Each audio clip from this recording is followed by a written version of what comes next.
थोड़ी थोड़ी मैं तो घबराती फिर उसो সারাটা দিন মোবাইলটা হাতেই থাকে। মা এমন করতেছো কেন তুমি? মাত্র একটু মোবাইলটা নিয়ে বসছি। মোবাইলেরও একটা জান আছে ঈশা, মোবাইলটা রাখো।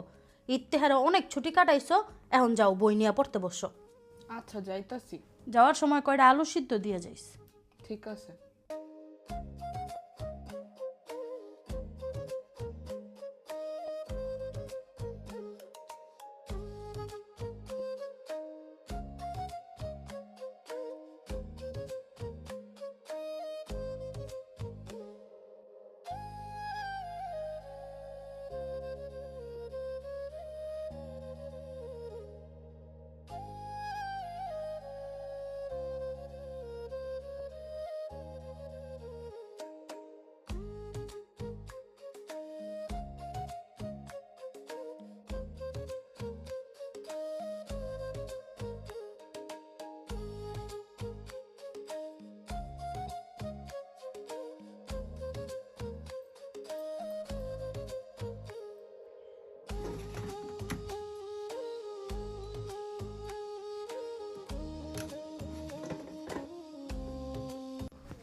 মার কথা মতো পড়তে বসছো, এই জন্য তোমার সন্ধ্যার নাস্তা।